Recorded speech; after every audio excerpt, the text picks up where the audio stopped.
Hi everyone, welcome to my channel. This is Elise, but you might also know me as Stanford Girl.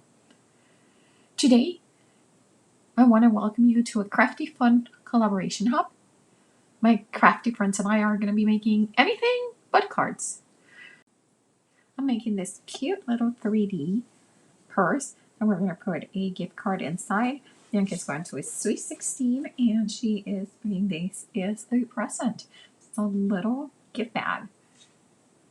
I am going to be using my Cricut, and I wanted to show you how I do not only pick up my cut, but how I do, like in this case, layers on a cut that does not have any layers. Let's start. Let's start by opening Cricut Design Space. You can either choose the canvas or the plus at the bottom. I'm using my iPad. Now I'm going to select the images, which is a hot air balloon, and these little circles right here, which is the filters. I'm going to scroll a little bit, and I'm going to go to categories. I'm going to go image sets because I know that I have it in one of my Cricut cartridges. Now I am going to go back, and I am going to click purchase. Now when I go back, again, it's going to show me all the image sets or my cartridges that are linked to my account. And either you can use the search, but the search is one of the things that is one of my pet peeves with them. Is not amazing. And if you don't remember exactly the name of the cartridge, then you won't be able to find it. But I am looking for the tax boxes and more, and I'm picking this orange purse. It brings it super tiny into the canvas, and once you add it to the canvas, I'm trying to position it in my 0 point, so that way I know how much I can expand it. So you can go all the way to 11.5 if you're going to be using a 12 by 12 page. You can't extend it more than 11.5 or it will complain, unless you use one of those 12 by 24 Cricut cutting mats. Okay, so I picked the actions, edit, and then I changed it to 11.5 on my width. Now that I have it selected here, I am going to go to edit, and I'm going to duplicate. Once I have my duplicate done, I'm going to click edit, and I'm going to click offset, and I want the offset to be smaller, so I'm going to drag it to the left, and we'll come, there it is. Right now I have it as rounded corners as my second option, and I actually going to change that to be square just because it's easier for me later to cut these. Okay, so you could at this point do a few slices with added rectangles, but I am not going to. I'm just gonna leave it like this, and I am gonna cut them with my trimmer. Okay, see how there I change it to my sharp edges, and it's going to be so, this is going to help me a lot to be able to cut that trim. There is an option here where I could have eliminated the original one and just keep the offset, but I forgot, so I'm just deleting it. You click edit and then delete. Now I have my two pieces, and I am ready to make it.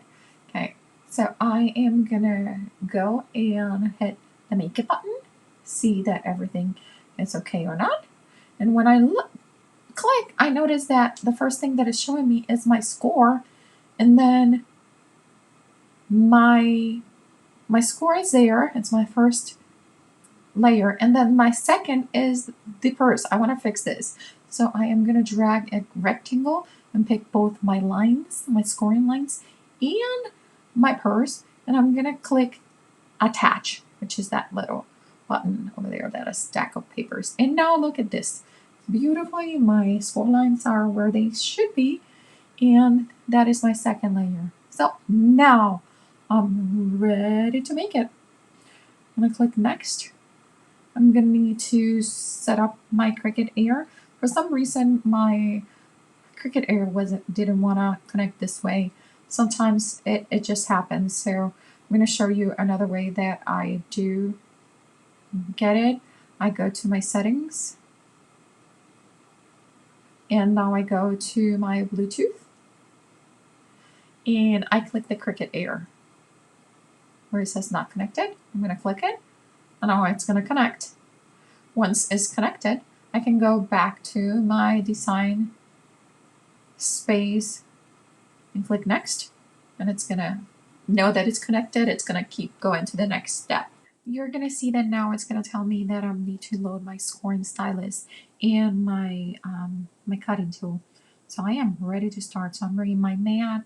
My mat is disgusting at this point, so ignore that. It's not super sticky, so I'm just going to add some washi on the sides. I decided to go with this blue initially, and then I decided to make it work because my daughters told me, Bianca told me that it was a navy blue gift card, but it wasn't. So I'm coming back. I did use my brayer. I'm going to put back my scoring pen because I have a Cricut Explorer, and I'm going to hit next on my Cricut Explorer. So now it's doing the scoring, it did the cutting. Here is the little piece that I just, and I also cut my pieces from inside. These are just layers, so it's not so plain. I am marking with pencils all the lines where I'm going to be cutting, and then trimming just a little bit so I have perfect spacing. Again, you could have done this using your Cricut Design Space and the slice tool and a rectangle, but I knew that I'm way faster doing it this way than I would in my Cricut Design Space. So that's what I'm doing. And then I will use these pieces to cut a second, because I cut two of these mats. You see here I am using the original one to cut my next one. So one side's going to be orange, the next one is going to be pink. I'm trimming a little bit more than the markings that I'm doing. That's what I'm doing now, just to make sure that I have like that 1/8 of an inch all around my purse. Here they are. I'm bringing it, adding some glue, and let's get to pull this together. Okay.